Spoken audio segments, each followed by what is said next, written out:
Siti Rasha Miti Razali, program Diploma in Nursing, cohort 65, iaitu semester 3 KPJ Healthcare University College. Okay, so hari ini saya akan membentangkan subjek MPU DN 2163. Okay, so tugasan 2 yang saya pilih adalah soalannya, jika Parti Komunis Malaya berjaya menawan Malaysia, terangkan keadaan Malaysia dari sudut sosial, ekonomi, agama dan pemerintahan ataupun politik. Okey. Latar belakang Parti Komunis Malaya adalah matlamat komunis di Tanah Melayu adalah untuk menubuhkan sebuah negara komunis. Ideologi komunis ini telah mula disebarkan di Tanah Melayu pada tahun 1930 dan berkembang pada tahun 1941 sehingga 1945 akibat perasaan anti-Jepun. PKM mula menentang British dan MPAJA kerana British enggan menerima PKM selepas tahun 1945 walaupun pernah bekerja dengan British dan MPAJA. Selepas itu, PKM mula melancarkan revolusi bersenjata untuk menggulingkan pemerintahan British pada tahun 1948. Kemudian British telah mengisytiharkan darurat di seluruh Tanah Melayu pada 15 Julai 1948 untuk menghapuskan pemberontakan komunis di Tanah Melayu. Okey, terdapat banyak kesan-kesan yang Malaysia terima selepas Parti Komunis Malaya berjaya menawan Malaysia buat seketika. Antara kesan-kesannya adalah sosial, ekonomi, agama dan pemerintahan ataupun politik. Okey. So, dari segi ekonomi, keganasan dan kekejaman komunis menyebabkan rakyat tidak dapat menjalankan kegiatan harian dengan aman. Yang kedua, pengeluaran sumber ekonomi negara terjejas kerana kemusnahan sistem perhubungan jentera melombong, kemudahan awam dan gangguan terhadap buruh ladang. Maka dengan itu, rakyat tidak dapat membuat kerja-kerja ladang ataupun melombong untuk mendapatkan hasil ekonomi. Okey. Selain itu, kerajaan juga telah membelanjakan 1.4 bilion dalam tempoh 12 tahun sebanyak 721.9 juta telah digunakan bagi membeli peralatan ketenteraan bagi mengukuhkan sistem pertahanan. Disebabkan Parti Komunis Malaya menawan Malaysia, mereka menggunakan keganasan dan mereka banyak membunuh orang-orang di Tanah Melayu. Maka dengan itu, kerajaan terpaksa membelanjakan wang yang sebegitu banyak untuk mengukuhkan sistem pertahanan di Tanah Melayu agar dapat menggulingkan aktiviti-aktiviti keganasan yang dilakukan oleh Parti Komunis Malaya. Okey. Dan kerajaan terpaksa memperbesarkan pasukan keselamatan, bilangan anggota polis dan pasukan Home Guard untuk memberi perlindungan dan jaminan keselamatan kepada rakyat.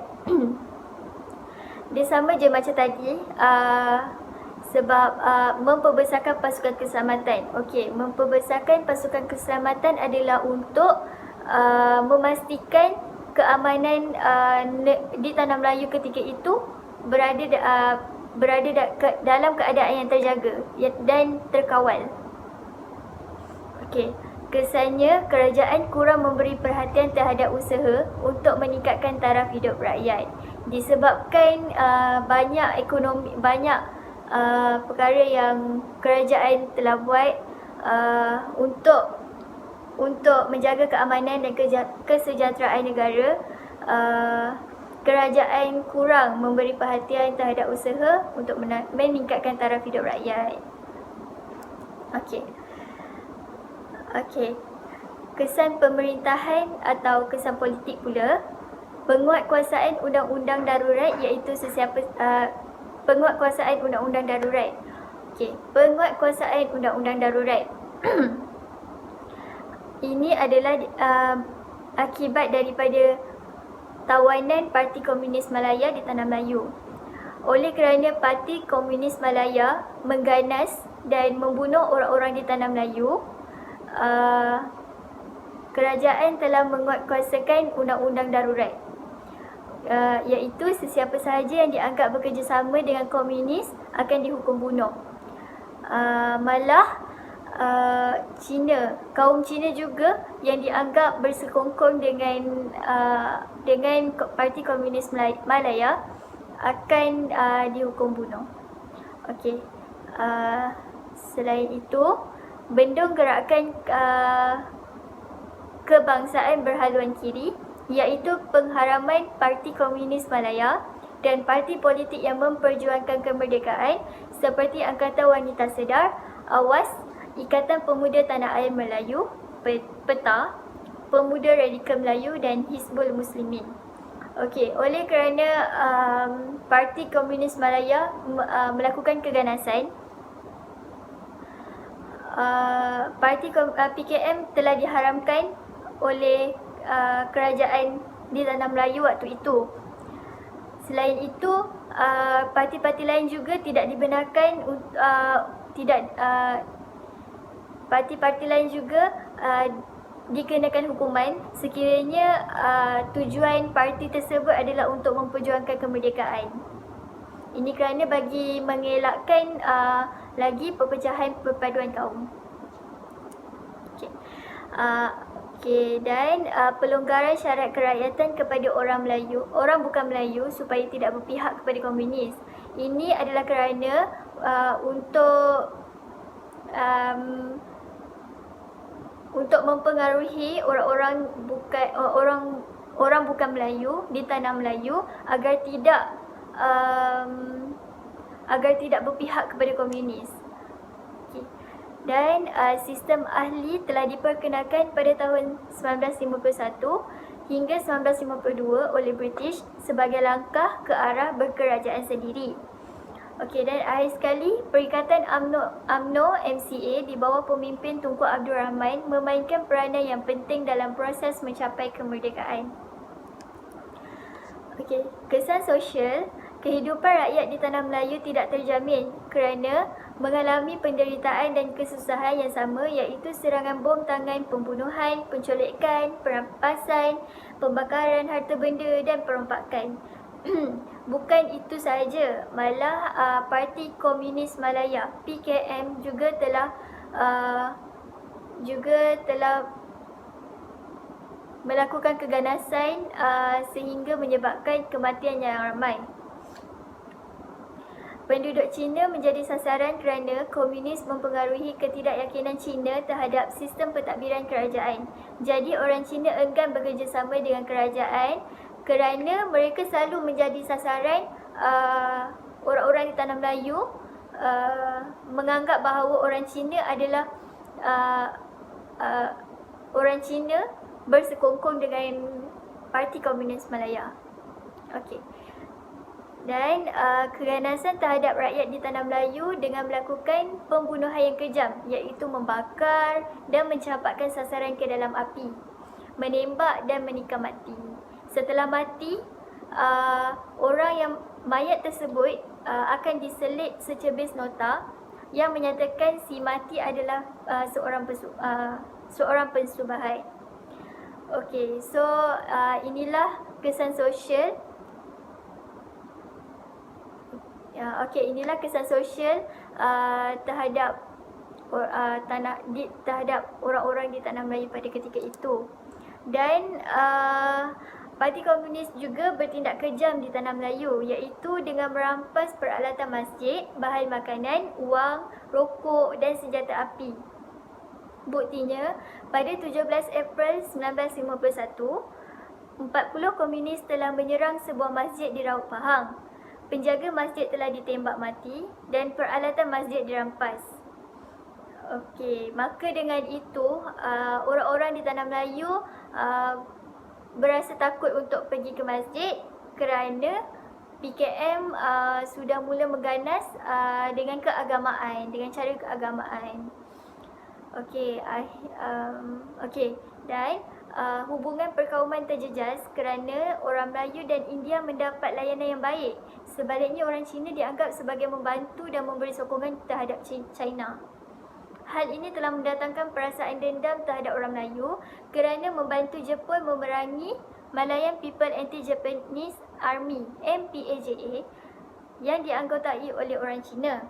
Oleh itu, kemenangan yang diraih oleh MPAJA dengan menentang Jepun telah menyebabkan orang Melayu yang membantu Jepun dibunuh. So, orang-orang Melayu yang membantu Jepun akan dibunuh juga. Sebab mereka menganggap orang-orang yang membantu Jepun ni adalah orang-orang yang bersekongkong dengan orang-orang yang bersekongkong. Parti Komunis Malaya menganggap orang-orang yang menyokong MPAJA adalah orang-orang yang bersekongkong dengan orang Jepun.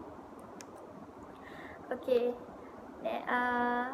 Kesan keagamaan yang dapat kita simpulkan adalah fahaman komunis anti-Islam terhadap orang Melayu, iaitu pengganas komunis telah membunuh seramai 14 penduduk kampung layang-layang kiri serta menculik seramai 11 lagi keluarga Kamaluddin Noh.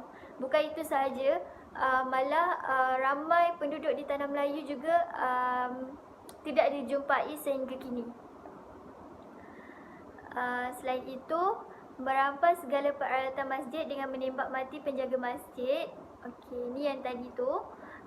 Dan bersifat etim, iaitu tidak mempercayai Tuhan. Parti Komunis Malaya adalah bersifat etim dan mereka tidak mempercayai Tuhan. Jadi mereka tidak mempunyai agama yang spesifik. Pembakaran masjid-masjid di Tanah Melayu dilakukan dan penduduk Tanah Melayu ditindas, iaitu agama Islam tidak dapat disebarkan dengan begitu luas. Okey, so secara kesimpulannya, yang saya dapat simpulkan adalah tawanan Parti Komunis Malaya banyak memberi impak kepada rakyat di Tanah Melayu dari segi politik, ekonomi, sosial dan keagamaan dan pemerintahan. Ya Allah. Antara kesan dari segi politik, secara kesimpulannya,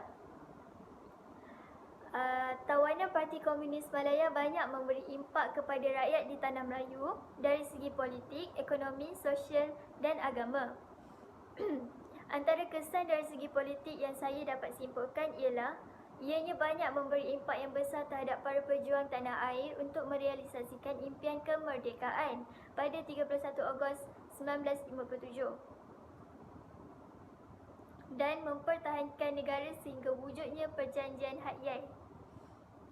Selain itu, dari segi ekonomi pula, banyak memberi kesan negatif kepada kemusnahan infrastruktur seperti kejadian letupan kereta api di Tanah Melayu, kebakaran rumah orang kampung dan sebagainya. Seterusnya, aspek sosial juga memberi impak yang besar, iaitu pergaduhan kaum antara bangsa Melayu dan bangsa Cina sehingga ke hari ini. Aspek keagamaan juga turut terkesan akibat perkauman antara Cina dan Melayu dan juga penyebaran agama kepada generasi seterusnya. Oleh itu, kita sebagai rakyat Malaysia seharusnya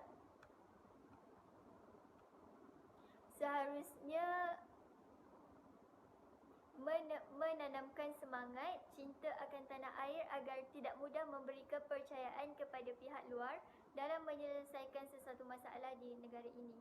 Jadi kita haruslah bijak dalam mempercayai orang